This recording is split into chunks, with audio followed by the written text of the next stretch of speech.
Merci d'être là pour conclure cette matinée. Peut-être pour vous lancer sur votre intervention, une question autour de la souveraineté industrielle de la France, un thème qui revient beaucoup en ce moment dans les discours suite à la crise du Covid qui a montré voilà, nos dépendances industrielles. Un thème qui vous était cher à l'époque où vous étiez ministre. Aujourd'hui, d'après vous, qu'est-ce qu'il faut faire pour soutenir l'industrie française et avancer sur cette thématique de la souveraineté industrielle de la France? Et la profession qui s'est souvenue que nous partagions une passion non pas pour l'aluminium mais pour la France tout simplement, ce territoire qui a inventé l'aluminium, il faut s'en souvenir, un siècle auparavant, qui a une histoire glorieuse, malgré la perte fâcheuse de Péchinet il y a une vingtaine d'années maintenant, et qui qui résiste, et qui finalement a réussi à garder deux smelters. Bon. Je me souviens que quand on avait fait l'analyse au ministère de l'économie et de l'industrie, on avait vu qu'en 20 ans, l'Union européenne avait perdu 20 smelters. 19 exactement, je crois. Et les raisons des délocalisations n'étaient pas liées au coût du travail, mais au coût de l'énergie. Et la façon dont on était capable de coupler et d'accoupler, en quelque sorte, des outils de production énergétique à bas coût, très amortis, les barrages, les vieilles centrales nucléaires, pardonnez-moi d'employer ce mot avec fierté, et les outils industriels que sont les gros consommateurs, comme on dit aujourd'hui, hyper électro-intensifs, hein, c'est ça, hyper intensifs, et qui sont des grands consommateurs d'énergie. J'ai le souvenir d'ailleurs que l'usine aujourd'hui de Trimet de Saint-Jean-de-Maurienne consomme autant que la ville de Lyon. C'est dire à quel point il s'agit là d'un enjeu stratégique. Par ailleurs, si on en vient sur ce métal exceptionnel qu'est l'aluminium, je voudrais en dire ainsi un mot, c'est un métal d'avenir. Je vous invite à lire ou relire le livre de Bill Gates sur le climat, qui raconte l'histoire de comment on va se débrouiller dans les 20 ans qui viennent pour empêcher l'émission de 51 milliards de tonnes de CO2 pour stabiliser et neutraliser le dérèglement climatique. 51 milliards émis chaque année.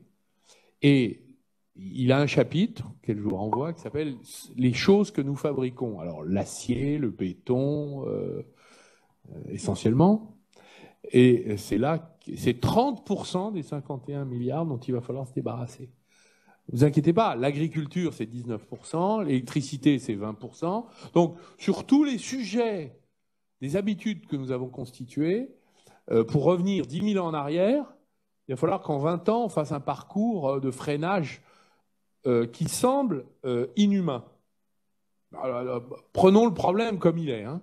Il y a 10 ans, ça ne se posait pas dans ces termes. Et aujourd'hui, comme il y a une accélération, et l'alarme est maintenant, je crois, consensuelle, à part Trump et Claude Allègre, plus personne ne conteste qu'il y a un problème.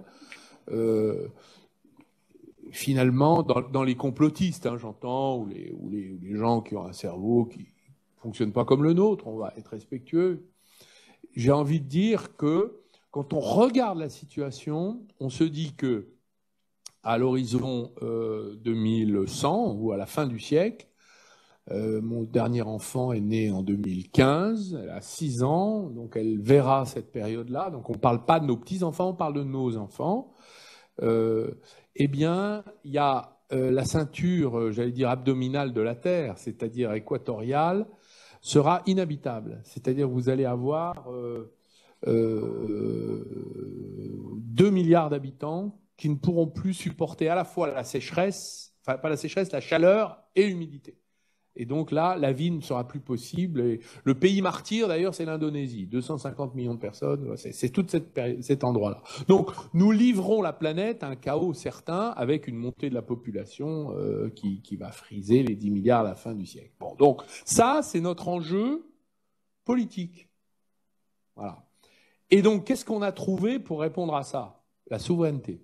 Je réponds enfin, pardonnez-moi madame, à votre question. C'est-à-dire le choix. La décision, la souveraineté, c'est le droit de choisir. Ça a été d'ailleurs une conquête de la Révolution française. Une personne décidait et les gens ont dit non, nous on veut choisir. Bon. Et donc ça a un rapport avec la démocratie et ça a un rapport conflictuel avec le marché. Si on laisse le marché faire, il n'y a pas de souveraineté. Donc c'est une confrontation entre la liberté de tout faire et le choix collectif d'imposer des choses, alors interdire, taxer, tout ce qu'on déteste hein, quand on est un industriel, et aussi quand on est un politique, parce que c'est pas très drôle de faire ça, et en même temps, c'est comme ça qu'on guide le monde, un monde libre. Le monde est libre, mais pas toujours. Voilà. C'est cette dynamique de conflictualité permanente qui fait que, qu'est-ce qu'on fait de l'aluminium dans tout ça? L'aluminium, c'est un métal d'avenir, parce il allège, donc, et il remplace l'acier, donc il est utile. C'est un métal qui pose un problème sur les réserves de la bauxite mondiale, donc il faut l'économiser, d'où la question du recyclage. Il est très recyclé, et je sais qu'il y a beaucoup d'innovations sur le sujet. La France est quand même champion du recyclage d'aluminium. Donc c'est un métal utile, intéressant, parce qu'il est facile à recycler et qu'on sait le faire. Mais c'est un métal qui consomme beaucoup d'électricité et donc on se pose donc la question de savoir quel type d'électricité nous devons accoupler à la production de ce métal. Et évidemment, quand on est un pays comme la France qui est à la meilleure combinaison décarbonée au monde, grâce à nos investissements nucléaires, à nos investissements en économie renouvelable et en hydraulique, puisque nous avons quand même une part non négligeable dans notre bouquet énergétique d'hydraulique, nous avons intérêt à soutenir l'aluminium. Voilà, c'est ça mon point. Et le faire dans un cadre souverain. Alors la souveraineté, c'est quoi? C'est qu'on a perdu Péchinet, on a sauvé Saint-Jean-de-Maurienne, on a conservé Dunkerque, et on est importateur net. Donc en fait, nos émissions sont importées. D'ailleurs, depuis 1995, 78%, nous constatons une augmentation de 78% de nos émissions de CO2 importées. Et quand on produit un aluminium sur le sol français, il est 8 fois moins émetteur de CO2 que lorsqu'on l'importe de Chine. Donc, on a intérêt à mettre des barrières protectionnistes pour défendre notre combinaison à la fois écologique et nos choix souverains, puisque nous avons fait ces choix. Voilà la conséquence. Donc, vous me posez la question, ma réponse c'est il faut, pour mettre en œuvre la stratégie nationale bas carbone, c'est-à-dire ce que vous avez tous dans votre tête d'industriel, vous lisez l'usine Nouvelle, madame, comme moi, je suis un abonné. Je suis journaliste à l'usine Nouvelle. Vous lisez le journal que vous écrivez, c'est déjà pas mal. Un jour, j'ai écrit un livre et il y a mon éditeur, qui je ne citerai pas son nom, il y a 20 ans, il me dit, je dis toujours aux hommes politiques qu'il faut qu'ils lisent les livres qu'ils écrivent. Et alors, je me suis permis de dire, vous lisez le journal que vous écrivez, je vous en félicite. Parce qu'il y a beaucoup, parfois, de curiosité en la matière. Donc, je me permettrai, quand on a en tête la ligne de la stratégie nationale bas carbone, on voit bien que les efforts de substitution qu'on va faire ici risquent de nous rendre moins compétitifs, donc d'augmenter les importations qui, elles, sont des émissions de CO2 supérieures à celles que nous émettons aux nôtres. Donc, c'est absurde. Ça, c'est le sapeur Camembert, hein. Ça, c'est pas la bonne politique. Donc, la bonne politique, c'est la taxe carbone sur les importations d'aluminium. Alors, ça tombe bien. M. Trump a montré la voie, M. Obama aussi. C'est-à-dire que nous sommes entrés dans un monde qui commence à se rétrécir. Pas assez à mes yeux. Donc, on va reconstituer les supply chains qui sont éparpillés dans le monde. Et donc, pourquoi? Parce qu'une taxe carbone qui fonctionne sur un produit fini, Là-dedans, vous avez un éclatement de la supply chain qui fait que le produit, il est peut-être fini là, mais en fait, il importe beaucoup de CO2. Donc, il va falloir qu'on ait des dirigeants européens, puisqu'il paraît qu'il y a une proposition qui arrive au 1er juillet. Madame van der Leyen a fait travailler ses cerveaux. On va voir ce qui en sort.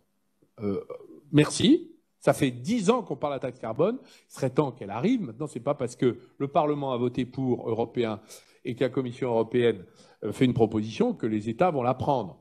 Loin de là, surtout vis-à-vis de la Chine, puisque, comme vous le savez, la Chine achète les pays européens les uns après les autres avec son marché gigantesque.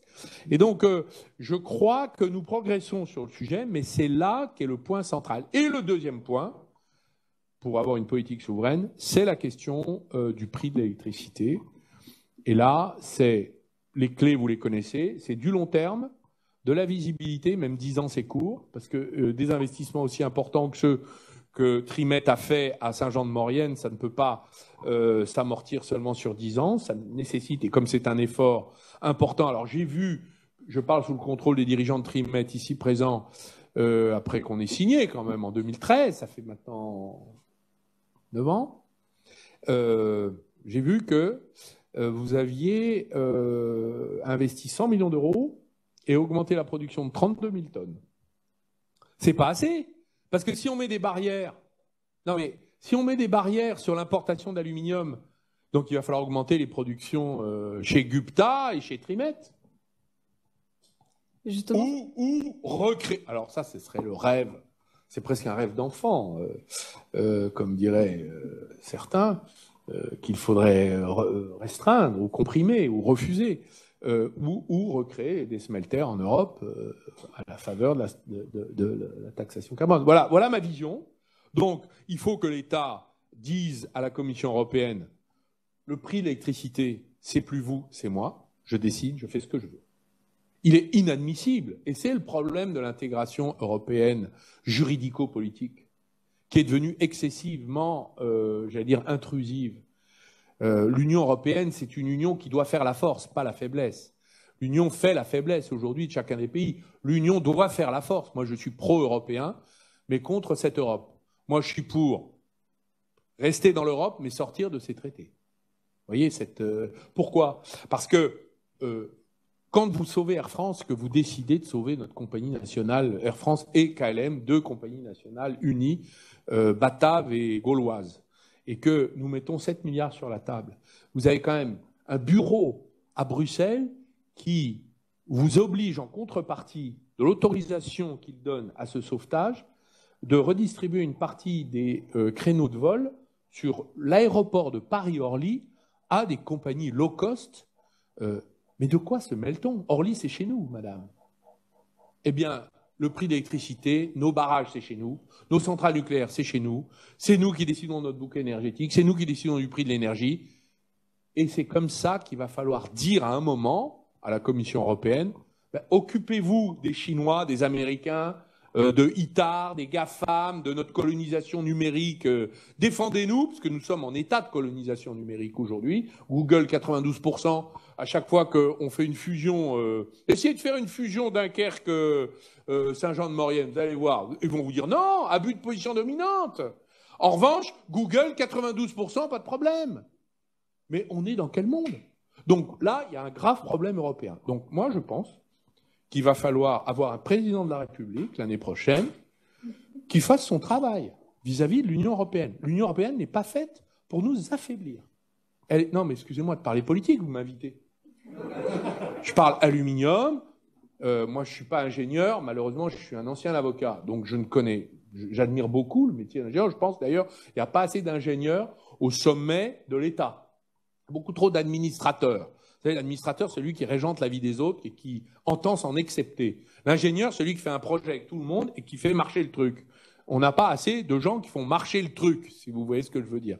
Je pense qu'il nous faut des ingénieurs à l'Élysée qui, l'année prochaine, disent à la Commission européenne, ça, vous n'en occupez pas, ça, vous n'en occupez pas, ça, vous n'en occupez pas, moi, je sais m'en occuper. Ça s'appelle la souveraineté.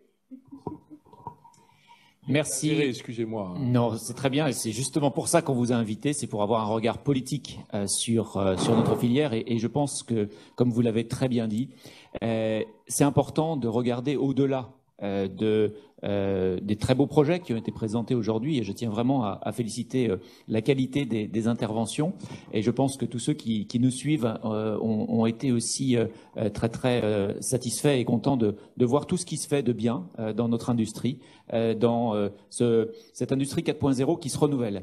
Mais comme vous le disiez à très juste titre, pour que cette industrie puisse se renouveler, il faut effectivement qu'elle reste en France. En particulier, puisque là, on est quand même chez Aluminium France. Donc, je suis tout à fait content de vous entendre parler de la France et de la nécessaire souveraineté que nous devons avoir sur notre industrie. Donc, après, bien évidemment, la vision politique des uns et des autres peuvent être diverses. Et je trouve que c'est bien d'avoir justement cet éclairage qui peut être différent de celui qu'on a entendu de la part de l'Union européenne ou de la part de la DGE tout à l'heure. Ce qui est important, c'est la diversité des points de vue pour avoir un projet qui, à la fin, doit se traduire par comment est-ce que nous pouvons continuer à créer des emplois en France, des emplois pérennes et des emplois de qualité. Et ça, c'est vraiment ce qui, aujourd'hui, nous anime tous. Et c'est pour ça que nous avions une filière aluminium qui fonctionne et qui, malgré effectivement de la désindustrialisation, malgré beaucoup de crises que nous avons pu traverser, eh bien, est encore là et se retrousse les manches pour travailler et trouver des bonnes solutions. Donc voilà, je souhaite vraiment terminer cette présentation sur cette note positive. Et effectivement, si on peut construire un nouveau smelter en France, eh bien, je pense que nous serons les premiers dans cette salle à l'opérer, l'équiper et le développer. Merci beaucoup à vous tous.